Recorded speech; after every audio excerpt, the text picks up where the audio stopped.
Mr. McGregor, you're a rapist. What do you think? Say sorry for what's happened. Do you have any reaction or apology to the women at the centre of this? Do you have a reaction? Do you have an apology to the women at the centre of this? Firstly, I want to thank my daughter, Freya, who I'm most grateful for. She has given me so much strength and courage over the last 6 years throughout this nightmare to keep on pushing forward for justice. I want to show Freya and every other girl and boy that you can stand up for yourself if something happens to you, no matter who the person is, and justice will be served. The vibe around Conor McGregor has flipped, and a lot of people think it was overdue. He just lost a civil case linked to rape allegations brought by Nikita Hand, a woman from his hometown he'd known for years, and the court ordered him to pay over €248,000 in damages. That number is heavy, but the real hit is his name. His old shine from the glory days is fading fast, and the respect he once had is slipping away. Back home, plenty of fans look at him sideways now, and his side hustles are starting to wobble one by one, like the safety net is gone. For some people, this case was the moment they finally stopped making excuses and started asking, who is this guy really? And if you've been watching closely, you know this didn't come out of nowhere. This is the pileup after years of ugly headlines, reckless moments, and moving like consequences don't apply. Nobody stays untouchable forever. Sooner or later the bill shows up. For years, Conor rarely owned up, rarely said sorry, and kept pushing ahead like every mess would blow over and disappear. Now, with everything crashing in at once, he's starting to look like he feels it, like there's actual regret in there. I'm Claire Gallagher with the Daily Texan. What can you tell us about your acting debut? Obviously, it's your first experience. Hard work, but you know, we got it done. It's in the bank for life. You know, you put something in the bank, maybe it's not going to be there for life. You might spend it. This baby is in there for life, and I'm ecstatic about that. You know, I got it in good, strong shape. I gave it my all. You know, I was a little probably green at times, a bit rough around the edges, but for the character it worked. And you know, onwards to the next one if there is a next one. Conor got hit with an assault charge and pleaded guilty, but the punishment was a joke. Just a €1,000 fine. For a lot of people, that's when it clicked that he's been moving reckless for years and still getting treated with soft gloves. And that's the pattern people keep pointing to. Allegations have followed him across different places and different situations, like claims he assaulted a well-known Italian musician at a nightclub in Rome for no real reason, and another incident where he went after a fan outside a hotel who was trying to record him, grabbing the phone and smashing it up. There was also an allegation involving a 42-year-old woman aboard his yacht in Ibiza. Even when violence was dressed up as just promotion, like that planned skit for his pain relief spray, it still turned ugly. He went too far, and a man ended up needing hospital treatment. A skit that went sideways. McGregor was supposed to pull his punches, keep it controlled, keep it safe. But he didn't hold back, and the guy in the suit reportedly had to be taken to at UFC 310. This matchup is a real clash of worlds because Asakura has never fought in the UFC before. But he's a former risen bantamweight champion. Pantoja currently holds the flyweight belt, so if Asakura wins, he'd become champ after just one UFC fight. It's going to be a massive night, and if you want to be part of the action, you already know what time it is. At MyBookie is my go-to for all things sports betting. And yeah, I'm looking at that Pantoja versus Asakura matchup, but I'm also eyeing what might be the biggest boxing fight of this decade. Tyson Fury versus Oleksandr.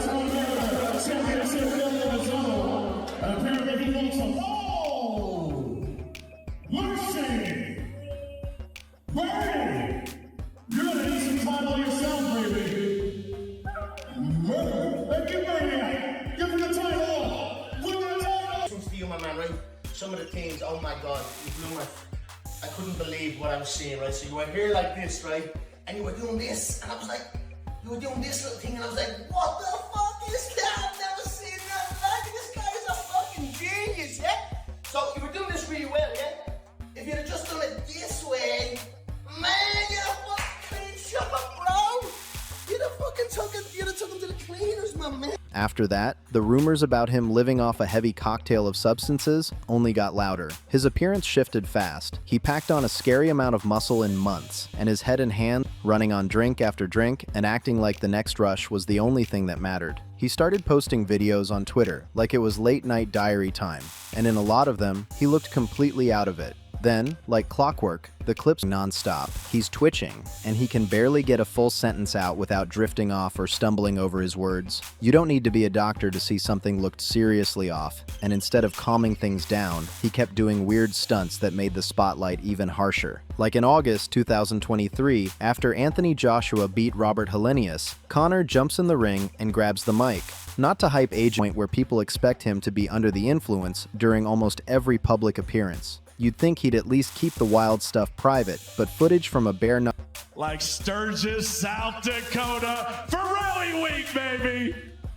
What's more badass than bare knuckle and American rock and roll? Nothing, baby, that's what. KFC 63. Partying is weakness for the soul, my friend, so I try and avoid it. Take a look at this physique.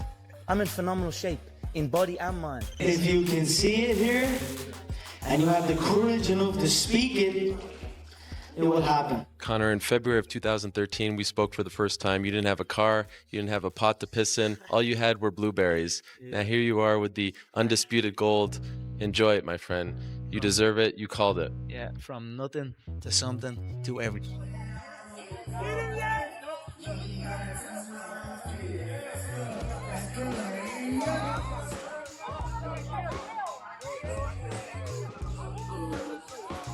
He's been moving like this for so long that people forget there was a time he could talk sharp, sound focused, and actually motivate fans. Now he's fallen so far that it barely feels like the same guy. Shame and embarrassment do not seem to slow him down anymore, and that gets even louder when you look at his relationship with Dee Devlin. Dee has been there since day one. That picture has been hit with some ugly. Another allegation surfaced from a woman who claimed he assaulted her in a car. Conor denied the claims, and at the time, nothing seemed to stick publicly, but the noise never really went away. One of those situations would later circle back in a way that kept the spotlight on him. The following year, he was arrested in Corsica, France, in connection with allegations of attempt way, and that a physical struggle gave her a window to escape. She also alleged she left her purse behind, and that McGregor's security wouldn't return it immediately, which she says forced her to plead just to get her belongings back. It's the kind of detail that makes people go quiet, because it sounds less like a misunderstanding and more like control. Authorities investigated, but in October 2000,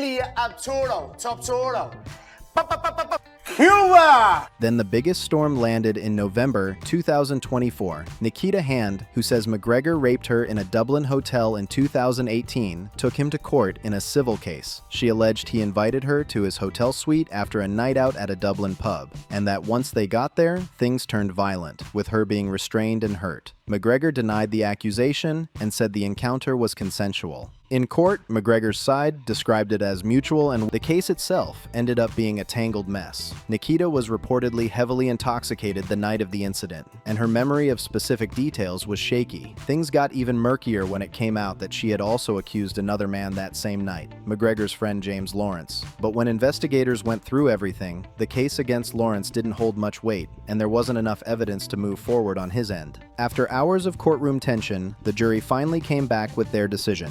James Lawrence was cleared since that night. Her memory gaps would have made it harder to reach that standard. The civil route gave her a better shot at being heard and believed. Since that verdict dropped, McGregor's world has been unraveling in slow motion. Severed ties. And it doesn't stop there. More brands are quietly stepping back, and experts say he's on track to lose millions, maybe even tens of millions. Then came the tweet. A few days after the ruling, McGregor posted a message on Twitter. One consummate professional, 75 movies made. You know, I'm blessed to have entered into the movie alongside him. He was patient with me. He gave me guidance, and I just took it. You know, we had a good rapport on set. He has 75 movies made. I have 75 bar fights made. And that's it. We had a good back and forth. For me, what was hard was, it was time consuming. 18 hours on set, very little rest. It was strange to me, but, you know, the fight scenes, I was happy to give my input and my oar. And Jake, as I said, is a consummate professional. We've done a good job. McGregor followed it up with more damage control, basically saying it was all on him and that he regretted it, but still insisting nothing illegal happened. He said everything that happened that night was consensual, and claimed witnesses backed that up under oath. Then he added that his legal team would appeal the decision and tried to end it like a comeback trailer. That's it. No more getting back to the gym. The FE finally spoke, and her statement threw gasoline on everything. I'm keeping her words exactly as she said them. Imagine a woman with her own boyfriend and child texting provocative pictures of herself to another woman's man with a family and child on the way. This woman claims to know me, yet still went ahead and sent messages and pictures of herself over and over to my man, really, whilst on a 3-day bend first stone. D going after Nikita like that shocked a lot of people, but her message made one thing clear. She's staying in Conor's corner to the very end. And honestly, he's going to need that support, because his legal problems are not slowing down. McGregor is now facing an $8.3